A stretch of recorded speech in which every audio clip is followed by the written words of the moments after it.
Hola, yo me llamo Mariana Torres. Nací en Bogotá, en el barrio de La Candelaria, en el invierno de 1994, y siempre pensé que mi vida era una línea continua: colegio, universidad, trabajo en una editorial, amores fugaces. Nunca imaginé que mi lecho sería una puerta y que al cerrar los ojos empezaría a abrir ventanas ajenas. La primera vez fue una madrugada sin luna. Me desperté con la sensación de haber corrido, de tener arena en las uñas y el perfume de otra persona en la piel. Miré mi cuarto, la misma lámpara con la pantalla desgastada que heredé de mi abuela, y pensé que había soñado algo extraño. Pero en mi lengua había palabras que no conocía, y en mis manos, ampollas que no eran mías. Los sueños siguientes llegaron como oleadas, escenas completas, cuerpos prestados, el sabor metálico del miedo en bocas que no eran la mía.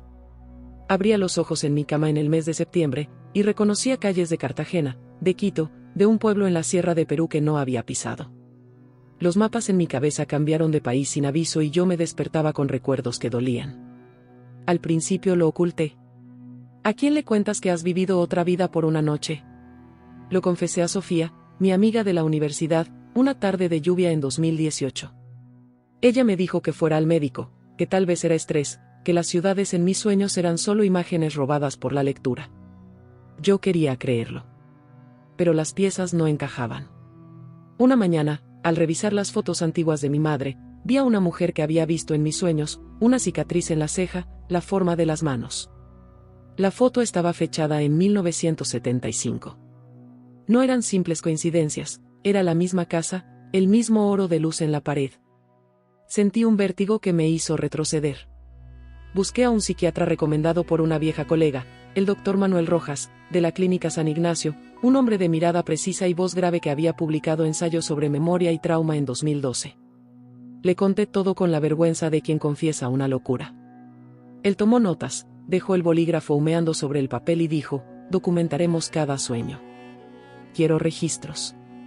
Sus ojos guardaban una mezcla de curiosidad científica y algo parecido al fervor religioso. Las sesiones fueron un ritual. Yo llegaba con el pelo húmedo, él encendía una luz tenue, y yo relataba escenas que, con el tiempo, se hicieron más nítidas. Los sueños empezaron a traer nombres: Rosa, Esteban, Padre León, y lugares concretos: una casa de tejas rojas en el barrio de Getsemaní en Cartagena, una iglesia con una campana que había sonado el 20 de enero de 1958. El doctor cruzaba esas palabras con datos históricos. Una tarde, después de mi relato, el doctor sacó un libro polvoriento, un registro parroquial de 1958. Me mostró una letra menuda, nombres, una fotografía escaneada de una fiesta en esa iglesia. Allí, al costado, estaba la mujer de mis sueños. La garganta se me cerró como la puerta de un ataúd. ¿Cómo explicar que la tinta y mi memoria coincidieran? El doctor propuso hipótesis: traumatismo, fabulación, memoria colectiva. Yo, sin teorías, solo sabía del vértigo físico, del cuerpo ajeno que despierta como si le hubieran abierto las costillas. Empezó a registrar todo con un aparato de electromiografía y vídeos nocturnos. Quería pruebas. Me sentí observada, como un animal en una cámara. Los sueños comenzaron a pedir cosas. No eran pasivos. Me mostraban decisiones, promesas que debía cumplir en cuerpos que no eran míos. Ir a un río, devolver una carta, tocar la lluvia en la espalda de un hombre que no conocía. Cada vez que actuaba en el sueño, la sensación de responsabilidad me pesaba durante días en la vida real. Una noche el sueño fue una casa en ruinas y una caja de madera con una inscripción: para Mariana. Al abrirla sentí mi nombre pronunciado por una voz que parecía la mía y no lo era. Desperté con la caja entre las manos. Estaba en mi habitación, sobre mi mesita, con polvo antiguo y esa misma inscripción en la tapa. El doctor dijo que lo revisaríamos con lupa. Yo fui a dormir con la caja cerrada y el miedo de que, cuando volviera a soñar, la tapa ya no estuviera. La caja marcó un antes. A partir de aquella madrugada, mis sueños dejaron de ser episodios aislados y se convirtieron en una trama que exigía continuidad. Entrelazaban vidas, fechas y promesas que cruzaban décadas de América Latina, y yo, una mujer nacida en la Bogotá de 1994, me vi habitada por voces de otros tiempos. El doctor Rojas pidió permiso para fotografiar la caja. En sus archivos halló fibras desconocidas, una polilla prensada entre las tablas y restos de escritura en tinta de hierro. Esto es antigüedad doméstica, dijo, con la seriedad de quien halla un fósil. Fechó la tinta con técnicas que mencionó en voz baja, análisis por oxidación que sugirieron mediados del siglo XX. Con cada sesión, los sueños empezaron a dar años: 1957, 1962, el verano de 1983. No eran solo recuerdos sino fechas que mi mente pronunciaba como si hubieran sido aprendidas de niño. Yo repetía las palabras y sentía como un tiempo ajeno se alojaba en mi lengua. Una de las vidas que viví fue la de Rosa, una costurera de Cartagena en 1960. Sentí la humedad del mar en las costuras, el ruido de máquinas Singer, sus manos agarrando la tela con la misma fuerza con que ahora sostengo mi taza de café. Aprendí su rutina, aún conozco el nombre de las mujeres que venían a remendar vestidos para la fiesta de la Virgen. Rosa me enseñó un secreto, una carta escondida entre costuras, dirigida a mi Esteban. La leí en sueños y supe de un amor prohibido que concluyó con una decisión fatídica el día 23 de noviembre de 1962. Al despertar conté el contenido al doctor, él buscó registros civiles y encontró un acta de defunción que coincidía con el nombre que cité. La coincidencia dejó de ser consuelo. Mi cotidianidad se fracturó. En la editorial, mis manos temblaban al pasar por fotografías antiguas. En el metro, me sorprendía viendo pasajeros como si fuesen personajes que debía reconocer. Empecé a llevar un cuaderno de sueños, lleno de direcciones y notas: Casa de Tejas Rojas, Getsemaní, Campana, 20 de enero, 1958. Era una bitácora de vidas ajenas. El doctor publicó un caso inicial en una revista local, Memoria en Vez, registro clínico de un fenómeno disociativo atípico. No buscábamos fama, queríamos explicaciones. Pero la publicación atrajo la atención de un historiador de la Universidad Nacional, el profesor Luis Herrera, que me llamó por teléfono con voz temblorosa. Decía que una crónica familiar hablaba de una mujer que soñaba otras vidas en la Bogotá de 1980. Luis me llevó a un archivo en el barrio de Usaquén. Entre papeles amarillentos, encontró la mención de un caso de transferencia onírica en un diario local fechado en 1999. La nota hablaba de una mujer que afirmaba vivir en cuerpos de otras y que había sido tratada por un médico de apellido Rojas. La fecha me heló, era anterior a mi primera consulta con Manuel. ¿Alguien más había pasado por esto? Las piezas comenzaron a formar una red más amplia. Empecé a reconocer nombres que aparecían en distintos archivos: Rosa, Esteban, un sacerdote llamado León que celebraba misas en pueblos olvidados. Sentí que no era un caso aislado, sino un hilo que atravesaba generaciones. Los documentos hablaban de pactos, de deudas no saldadas, de promesas rotas que habitaban la carne. Una noche, acompañado el doctor por el profesor, fui al cementerio de San Pedro en Cartagena. Caminamos entre las tumbas mientras mi sueño me llevaba por debajo de la tierra, mostrando la vida antes de la muerte. Señalé una lápida sin pensar: aquí yace Rosa Martínez, fallecida el 23 de noviembre de 1962. El doctor y el profesor se miraron, hubo una electricidad en el aire como antes de una tormenta. Volví a mi apartamento y abrí la caja. Dentro había una aguja de coser oxidada y una fotografía arrugada, el rostro de una mujer que en mis sueños me miró con reconocimiento. Al darle la vuelta, encontré una nota escrita con la misma caligrafía que en mis sueños: devuélveme lo que nos quitaron. Debajo, una dirección en letra temblorosa: Calle del Olvido, número 17. No conocía esa calle. La busqué en los mapas y no existía. Llamé al doctor, su voz al contestar era distinta, baja, como si también hubiese oído un eco. Dijo: Mariana, esta no es solo memoria. Es una demanda. La dirección que no existía me persiguió. La sensación fue la de seguir un rastro que solo yo podía ver, huellas en la arena que desaparecen cuando el resto del mundo pasa por el mismo sendero. Mientras el doctor y el profesor trataban de explicar, yo sentía como las voces en mi interior exigían reparación. Empecé a soñar con un pueblo que mi mente llamó, sin saber por qué, Villa Luz. Era un nombre de aire cálido, en mis sueños sus calles eran de barro y sus casas, de paredes encaladas. Vi una plaza, una tienda con faroles y una mujer vendiendo dulces al borde de la noche. Sentí que la dirección, Calle del Olvido, número 17, pertenecía a ese lugar y que alguien, en algún tiempo, la borró de los mapas. El doctor y el profesor decidieron viajar a Cartagena para seguir la pista de Rosa. Tomaron notas, hablaron con ancianas del barrio Getsemaní que recordaban a una costurera con la misma cicatriz en la ceja. Encontraron el nombre de un registro mercantil en el que la Casa de Tejas Rojas había sido propiedad de una familia Martínez hasta el año 1965. la realidad empezaba a ajustarse al sueño. Mientras tanto, en Bogotá, empecé a recibir llamadas sin voz. Al contestar, solo había silencio y el sonido lejano de campanas. En una de esas noches, alguien dejó una carta debajo de mi puerta, sin remitente, con la caligrafía que ya conocía. Decía: no todos los recuerdos piden justicia, algunos buscan compañía. Atormentada, la guardé con la fotografía. Los sueños se volvieron más demandantes. Me situaban en actos cotidianos de otras vidas: amarrar lazos, encender lámparas de aceite, jurar en un altar a medianoche. En uno de ellos, vi a una niña que me miraba con ojos demasiado viejos. Me dijo: recuerda por nosotras. La voz de la niña se clavó en mi garganta como una aguja. Consulté con un antropólogo de la Universidad del Rosario que trabajaba sobre creencias populares en la sabana de Bogotá. Me habló de resonancias ancestrales, de prácticas donde los vivos cargan con memorias colectivas. No lo llames posesión, dijo, llámalo tejido. Sus palabras aliviaron y al mismo tiempo ampliaron mi inquietud: si no era posesión, ¿qué derecho tenía yo a intervenir? Una tarde, el profesor Herrera me mostró un recorte de periódicos de 1962, un incendio en una vivienda que se saldó con la desaparición de varias personas. Entre los nombres, uno era Esteban, vinculado por matrimonio a los Martínez. Los sueños me habían mostrado la casa con la chimenea encendida la noche del fuego.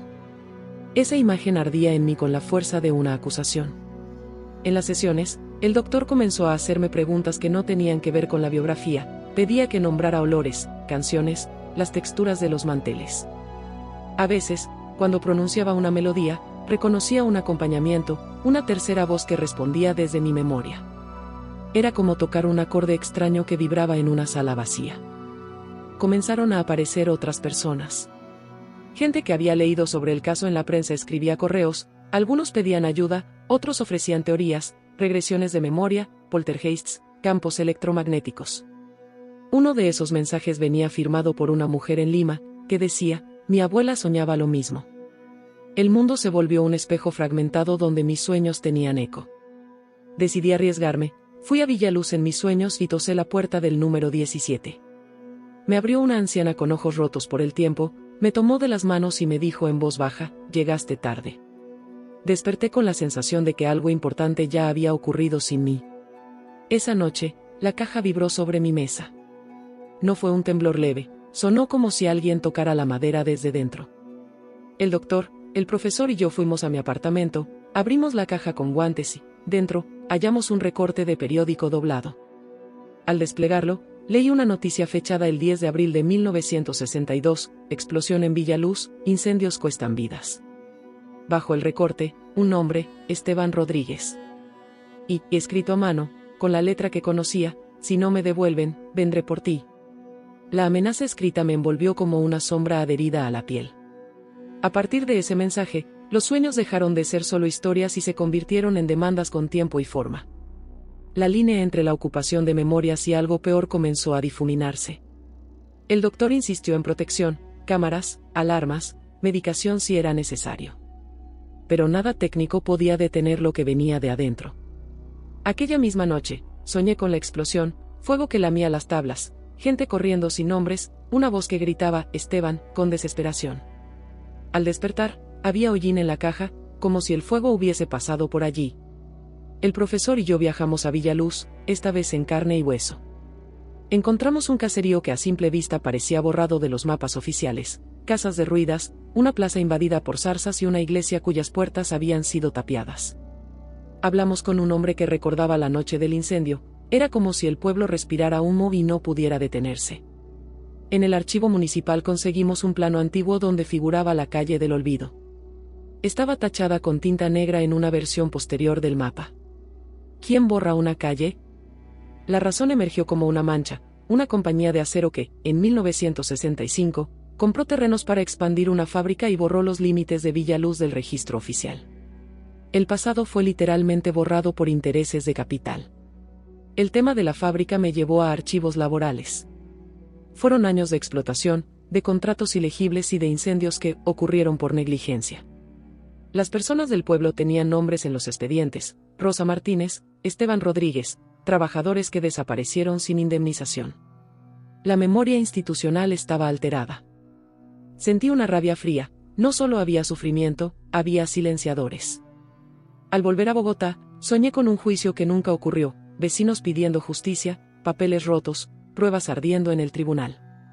Comprendí que mis sueños no solo recordaban, exigían restituir lo que se había quitado: nombres, historias, dignidad. Empecé a apuntar en el cuaderno acciones concretas, buscar descendientes, denunciar anomalías en registros, reunir testimonios. Contacté a la mujer en Lima. Su abuela había tenido recuerdos similares y había catalogado pequeñas reliquias, botones, monedas, retazos. Ella me envió una lista con direcciones y nombres que coincidían con personas que yo había visto en sueños. Era como si los fragmentos dispersos del pasado se llamaran por teléfono a través de generaciones. Un día, al revisar los vídeos nocturnos, vi una sombra que entraba en mi habitación. No era la sombra de una persona, era como una mancha que se desplazaba sobre el suelo y se posó sobre la caja. La cámara detectó una fluctuación térmica en el momento exacto en que escuché una voz decir: "No lo olvides". El doctor palideció, había pruebas que no encontraba palabras para explicar. Empecé a experimentar interrupciones. Al caminar por la calle, como un desfase temporal, veía escenas superpuestas: la misma esquina en 1960, carros de época, rostros que eran memorias. La sensación de estar en dos tiempos a la vez me aceleraba el pulso. En el trabajo, me costaba mantener la concentración, mis editores notaban que mi mirada se perdía. La caja volvió a cambiar. Dentro aparecieron objetos nuevos, una llave corroída y un papel con coordenadas escritas en tinta azul. Los números estaban en un sistema antiguo que el profesor logró decodificar, señalaban una parcela al borde del río Magdalena, justo donde los planos antiguos mostraban la salida del pueblo. ¿Era una invitación o una trampa? Fuimos al lugar indicado al amanecer. El río estaba alto, con un olor a barro y petróleo. Encontramos, entre la maleza, una estructura metálica medio hundida, restos de una puerta con una placa oxidada donde apenas se leían letras. Cuando limpiamos la placa, apareció un nombre que me heló hasta los huesos: Fábrica Santa Luz, propiedad de Industrias Velasco, 1964 a 1980. Y, clavada entre las tablas, una lista de nombres, al final, el mío, Mariana, firmado por una letra que no era la mía. El doctor tomó la lista y su voz tembló: "Esto no puede estar aquí". Que mi nombre apareciera escrito junto a víctimas de décadas pasadas fue un umbral que nadie pudo negar. Ya no era solo una imitación de memorias ajenas, algo estaba reclamando continuidad, un hilo que conectaba mi existencia con un pasado que, de algún modo, se estaba consumando en el presente. La firma con mi nombre apareció en la lista como si alguien quisiera marcarme un lugar en la cadena de víctimas. Empecé a sospechar que no era un efecto aleatorio sino una advertencia: o me involucraba, o me convertiría en un eslabón más. El doctor insistió en que me apartara de riesgos, pero yo no podía retroceder, las voces necesitaban ser escuchadas. Contactamos a un abogado de derechos humanos que trabajaba con comunidades desplazadas. Se conmovió al ver la lista y la relación con la fábrica. Nos recomendó recolectar testimonios formales y presentar una demanda de reparación histórica. Era un camino largo, tortuoso, pero era una acción que daba forma a las exigencias que surgían en mis sueños. Los sueños me obligaron a reconstruir la noche del incendio. Viví, con detalles clínicos, la sucesión de fallas, un tanque mal cerrado, una chispa, la alarma que no sonó. Hubo decisiones de quienes tenían poder que sellaron destinos. Sentí la desesperación de quienes buscaron salidas bloqueadas. No era solo fuego, era burocracia, indiferencia y lucro. Reunir testimonios no fue fácil. Muchos habían huido o habían muerto en la invisibilidad. Otros negaban, temían represalias por parte de empresas que aún tenían influencia local. De los pocos que hablaron, sus relatos añadieron nombres y hechos que daban coherencia al rompecabezas: depósitos clandestinos de químicos, contratos firmados a escondidas, amenazas a quienes levantaban la voz.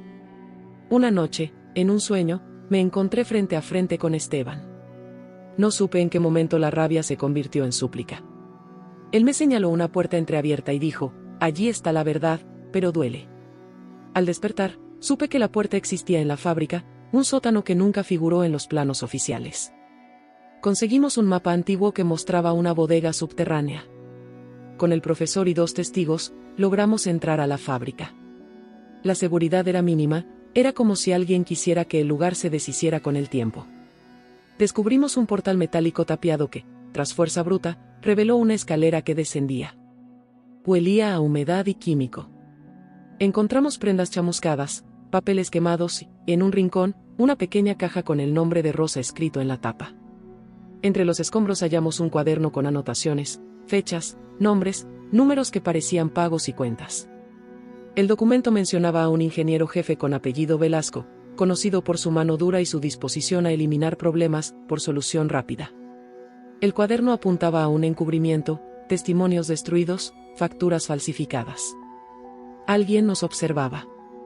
Desde que entramos, tuvimos la sensación de ser seguidos por miradas. Al salir, la calle estaba vacía y en el coche encontramos una tarjeta con una advertencia: no remuevan lo que no entienden. La caligrafía era firme. El profesor la dejó en la guantera. Yo miré la tarjeta como se mira una herida que no termina de cerrar. El abogado presentó la demanda preliminar. Mientras tanto, mis sueños cambiaron de tono, ya no solo mostraban recuerdos, mostraban consecuencias. Vi funerales inconclusos, hijos sin fotos, mesas vacías esperando a quienes no volvieron. Empecé a sentir que, con cada paso legal, algo en el sueño celebraba o se enojaba. Era una relación de causa y efecto entre justicia y pesadilla. Una madrugada el teléfono sonó con una voz distorsionada que habló apenas una palabra: vendrán. Enseguida, la transmisión se cortó.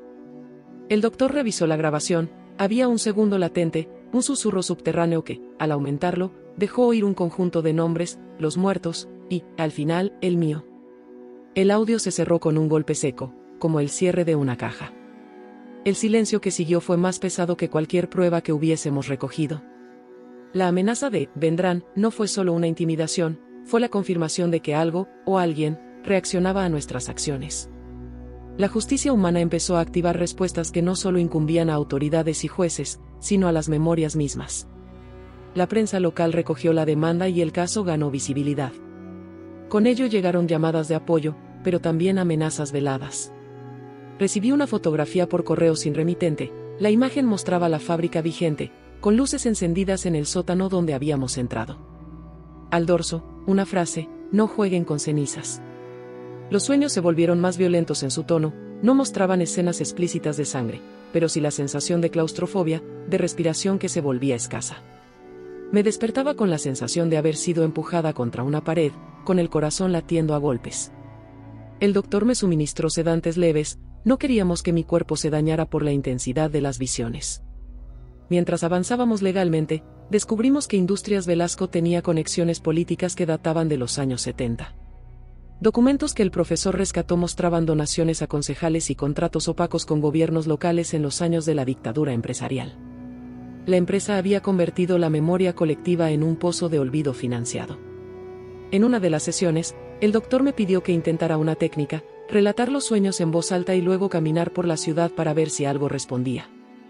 Lo hice. Al pasar por una antigua ferretería, una mujer mayor me detuvo y me dijo: tu nombre apareció en una lista la semana pasada. No sé por qué, pero mi hija lo recordó. La memoria parecía contagiosa. La mujer nos contó una historia que enlazó más piezas: un coche que recogía trabajadores en la madrugada, paquetes que desaparecían, gente que firmaba renuncias bajo coacción. Su hija había encontrado una moneda marcada con un sello industrial que yo había visto en sueños.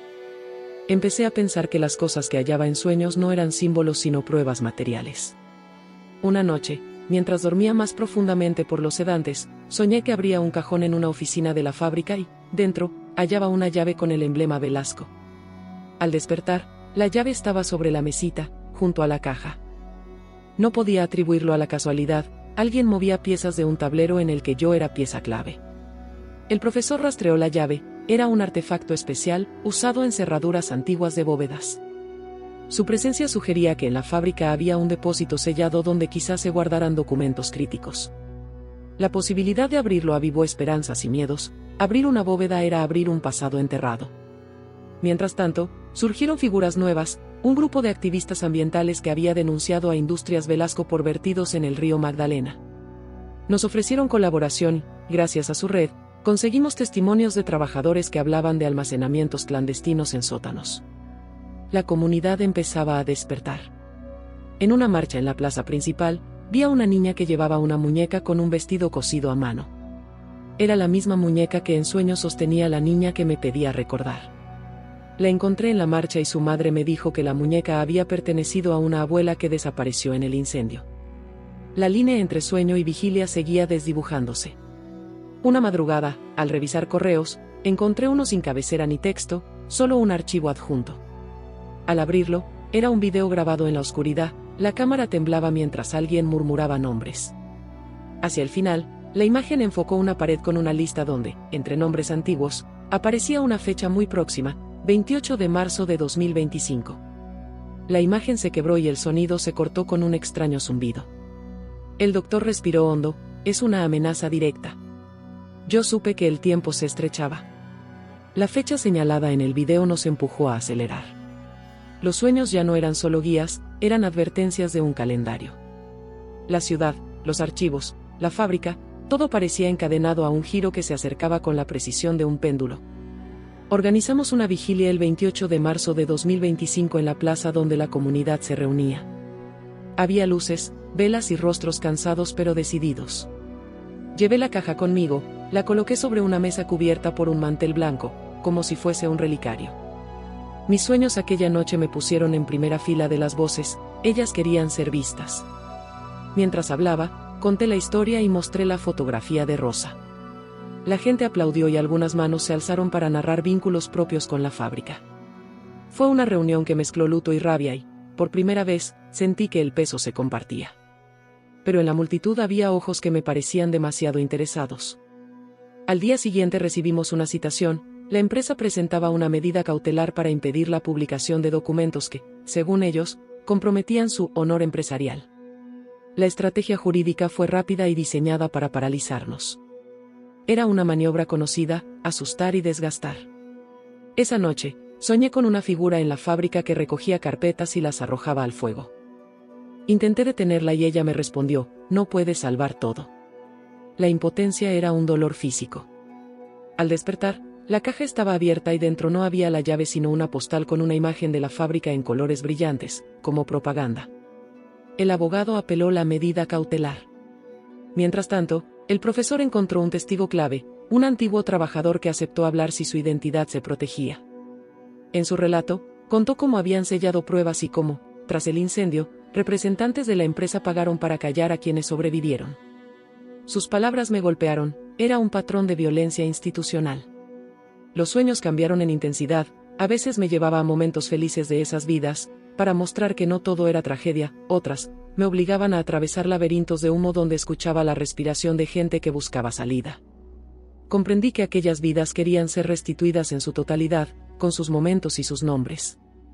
Una noche, la caja emitió un sonido parecido a un latido. La abrí y encontré un retrato a lápiz, la familia de Rosa, con una pequeña niña en el centro. En la esquina del retrato, escrito con lápiz apretado, estaba un mensaje, busca en el testamento. ¿El testamento de quién?, me pregunté. El apellido Velasco apareció en mi mente como una sombra que se estiraba. Rastreando registros notariales, hallamos un testamento de fines de 1960 firmado por un Velasco que mencionaba bienestar para los trabajadores. En los papeles legales aparecían cláusulas contradictorias y apéndices que nunca fueron ejecutados. Había una intención declarada de reparar que, en la práctica, se evaporó. La diferencia entre la letra y la acción era una herida.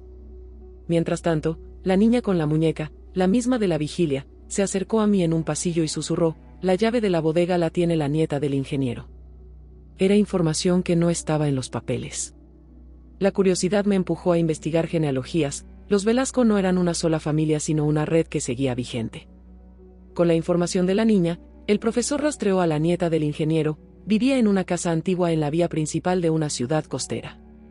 Al atardecer fuimos a tocar su puerta. Una mujer elegante nos abrió y, antes de que pudiéramos hablar, su rostro palideció al ver la fotografía de Rosa. Nos cerró la puerta en la cara y, al alejarme, escuché que alguien desde el interior dijo, no saben lo que hacen. En la ventana, una figura se movió, no pude distinguir si huía o buscaba algo. En mi bolsillo, la caja vibró con violencia. La voz en mi sueño gritó, lo que buscas está más cerca de ti de lo que crees. La nieta del ingeniero fue la pieza que me mostró las grietas en el escudo de la empresa. Fue una reunión forzada por la curiosidad y la memoria, donde los silencios hablaron más alto que las palabras legales. Volvimos a la casa de la nieta a la mañana siguiente con una citación válida. Esta vez abrió con menos pose y más fatiga. Su nombre era Lucía Velasco, y en su rostro había una mezcla de arrogancia heredada y cansancio de quien siempre lidia con secretos familiares. Al mencionarle la bodega, su expresión cambió, un tic en la mandíbula, una mirada hacia la pared. Lucía negó al principio. Dijo no saber de llaves ni sótanos. Pero al mostrarle la fotografía de Rosa y la lista donde aparecía mi nombre, su voz se quebró. Confesó que su abuelo había mantenido papeles y que ella creía que algunos documentos estaban en una caja fuerte que guardaba en su antigua casa de veraneo. Ofreció cooperar con condiciones, privacidad y seguridad. La negociación fue tensa. Hablamos de reparar, de cerrar heridas. Lucía, entre lágrimas, contó que su abuelo había sido un hombre duro que justificaba acciones como necesarias para el progreso. Nunca habló de incendios, solo de accidentes lamentables. Su culpa era un eco, no un arrepentimiento. Accedió a abrir la caja fuerte bajo supervisión legal. Dentro hallamos contratos, cartas y una lista donde figuraban pagos a familias que nunca fueron completos. También hallamos un pequeño sobre cerrado con una nota, para quien traiga justicia. Dentro del sobre, un papel con coordenadas y, sorprendentemente, el nombre de mi madre. El hallazgo me descolocó. ¿Qué vínculo había entre mi familia y aquel pasado? Recordé una historia que mi madre me contaba de niña, una prima lejana que desapareció en la costa cuando ella era niña. Nunca le di importancia. Ahora las piezas sugerían cruces invisibles entre familias, como si antiguas redes de reparación o silencio se hubieran tejido a lo largo del tiempo. Mientras tanto, la empresa intentó un arreglo extrajudicial, una suma en efectivo y silencio absoluto. El abogado rechazó la oferta. No buscábamos dinero sino reconocimiento y verdad. La comunidad pidió documentos públicos y ceremonias de memoria. Era, por fin, la demanda de las voces en mis sueños hecha acción colectiva. La presión pública obligó a una investigación oficial. El municipio anunció la apertura de un expediente, y una comisión citó a Industrias Velasco. La noticia fue celebrada por los supervivientes y por quienes, como yo, creían que el olvido no era solución. Sin embargo, también abrió la puerta a nuevas maniobras, intimidaciones, denuncias cruzadas, maniobras para desacreditar testigos. En mis sueños, las vidas que habitaba me mostraron algo distinto, no solo el pasado, sino futuros posibles. Vi funerales convertidos en conmemoraciones, plazas con nombres, placas conmemorativas. Fue una proyección de lo que la justicia podría hacer, transformar el dolor en memoria pública. Sentí esperanza por primera vez en meses. Pero no todo sonrió. Una madrugada encontré mi puerta cubierta por una pintura negra que dejaba una marca en forma de mano.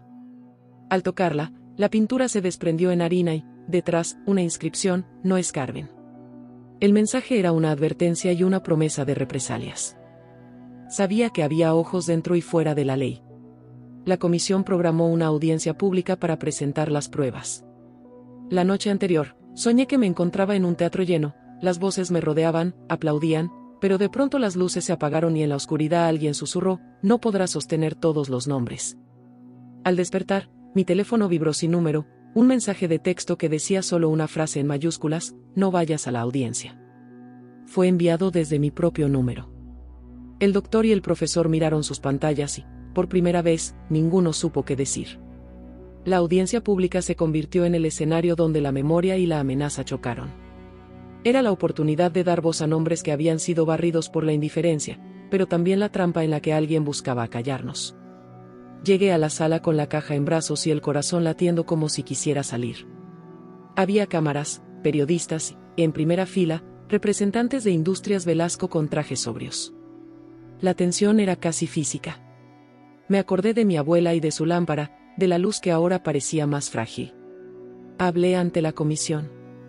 Conté mis sueños, mostré la lista, expliqué la conexión entre los documentos y las visiones. Los testimonios de los sobrevivientes se sucedieron, voces rotas por la edad, lágrimas sinceras. La sala escuchó nombres uno por uno. Fue un acto de restitución, nombrar para no olvidar. La defensa intentó desacreditarnos.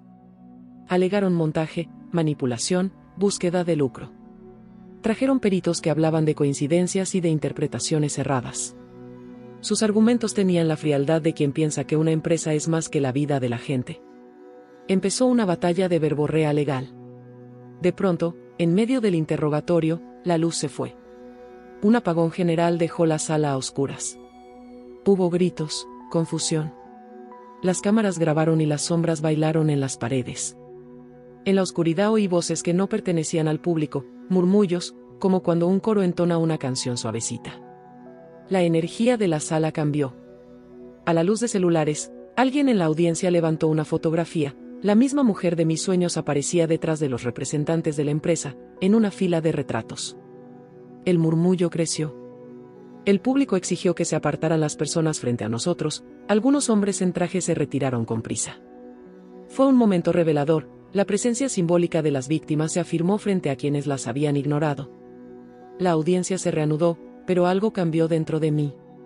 Las voces en mis sueños se tornaron más firmes, pedían algo más que reconocimiento, pedían verdad judicial, nombres en los documentos oficiales, reparaciones que incluyeran memoria física. Saqué del bolsillo la postal con la imagen de la fábrica y la coloqué sobre la mesa como prueba simbólica. En un receso, recibí un sobre con papeles que alguien dejó en la mesa del abogado. Eran contratos fechados en 1965 que demostraban transferencias ilegales de la empresa. Pero al revisarlos, descubrimos una firma falsificada con el sello de un notario que aún ejercía. Era una prueba contundente, pero su autenticidad sería discutida en peritajes. Tras la audiencia, salimos a la calle con la sensación de haber ganado un paso. La plaza estaba llena de gente que cantaba nombres. Sin embargo, una camioneta negra pasó despacio frente a nosotros y una voz desde dentro lanzó una advertencia: no sean héroes. La voz se mezcló con el rugido del motor. Sentí un escalofrío. Esa noche tuve un sueño muy claro. En él, la niña de la muñeca me entregó una caja pequeña y, dentro, una llave. Me pidió que la pusiera en la lista de las víctimas. La llave brillaba con un frío extraño. Cuando desperté, la llave estaba sobre la almohada. No entendía cómo había llegado allí, mis bolsillos estaban vacíos. Al intentar dormir otra vez, el teléfono sonó con un video. Mostraba una sala vacía y, en el centro, una mesa con la lista de nombres. A medida que la cámara se acercaba, el papel comenzó a quemarse desde el borde y los nombres se consumían en tiempo real, como si alguien quisiera borrar memoriales en vivo. En la pantalla, una mano sostenía un encendedor y, al fondo, se distinguió una voz que recitó: si no olvidan, los haremos olvidar. La imagen se cortó y mi propia voz desde dentro del sueño gritó: no lo permitan. El intento de quemar la lista nos dejó con la certeza de que la memoria debía protegerse con actos, no solo discursos. La conclusión de este caso no sería un cierre limpio, sería la transformación de los nombres en actos de memoria colectiva que nadie podría borrar sin pagar un costo público. Convocamos una ceremonia pública de memoria. Invitamos a historiadores, músicos y a los descendientes de las víctimas. La plaza tuvo carpas, mesas con documentos y un mural que pintamos con los retratos. Cada nombre tendría una placa. La idea era convertir el luto en presencia visible. Mientras preparábamos la placa de rosa, hallé un detalle en la caja: un mechón de cabello sujeto con hilo. No había sido mío. Lo guardé como reliquia. La comunidad decidió que lo colocaríamos junto a la placa, como prueba viviente de que esas vidas habían sido arrancadas del tejido social. La empresa denunció vandalismo antes de la ceremonia, como preludio a una nueva batalla legal. Pero la comunidad respondió: juristas pro bono, activistas y vecinos se mantuvieron firmes. La prensa internacional comenzó a cubrir el caso y la presión pública subió como marea. En la ceremonia, mientras colocábamos placas, sentí un calor en las manos. No era fuego sino la presencia de personas que me agradecían en silencio. Se formó una cadena humana que habló nombres en voz alta. La fuerza de lo colectivo mitigaba el miedo. Por un momento, todo pareció posible. Al final del acto, un anciano se acercó y me entregó un sobre. Dentro había un testamento que ordenaba que lo que se hallara debía ser devuelto a las familias. Era una disposición que ningún Velasco anterior había ejecutado. El documento fue un golpe. Un antepasado había dejado una instrucción moral que fue corregida por acción. La reparación histórica tenía un antecedente legal. Con pruebas y testimonios crecientes, la Fiscalía abrió una investigación formal. Los peritajes confirmaron falsificaciones y destaparon redes de complicidad. Varios directivos de la empresa fueron citados. No sería una limpieza instantánea, pero la maquinaria judicial empezaba a moverse. Mis sueños cambiaron finalmente su tono, dejaron de ser tortuosos y se volvieron ceremoniales. Vi funerales convertidos en conmemoraciones. Vi a Rosa tejiendo en una plaza renovada. Vi a Esteban leyendo su propio nombre en una placa. Sentí que las vidas que había habitado encontraban un lugar en el mundo. Sin embargo, la paz fue frágil. En un último sueño me vi frente a un espejo con la cara de muchas mujeres y hombres. Una voz me dijo: has hecho lo que pudiste, pero cuidado, la memoria exige guardias. Al despertar, comprendí que la tarea no terminaba con placas y demandas, la memoria se sostiene con vigilancia y presencia. Años después, en el otoño de 2029, caminaron por la plaza niños que jugaban junto a las placas. El mural resistía y la fábrica cerró sus puertas definitivamente. La justicia había dictado sanciones y medidas de reparación. Pero en noches de lluvia, aún sentía la cercanía de las voces en mis sueños. Habíamos ganado mucho, pero la relación con esos recuerdos debía ser cuidada como se cuida una casa antigua. Una tarde, mientras ordenaba el archivo del caso, encontré una carta dirigida a mí, fechada en el mes de diciembre de 1961. La letra era temblorosa y la firma era de una mujer que se identificaba como Rosa. En la carta, Rosa escribía: si alguna vez llegas a leer esto, busca a Mariana Torres. Ella será quien nos nombre. La fecha me desbordó. ¿Cómo pudo alguien escribir mi nombre décadas antes de mi nacimiento? En el sobre había una fotografía Polaroid, una niña con una cara idéntica a la mía, de pie en la Plaza Mayor de Villaluz. La imagen no envejecía, era un eco congelado. El doctor Rojas, el profesor Herrera y los demás se reunieron a mi lado. Mientras mirábamos la fotografía, la caja vibró una última vez y se abrió por sí sola. Dentro había una nota con una sola frase: no somos fantasmas. Somos memoria. Y ahora, Mariana, eres nuestra guardiana.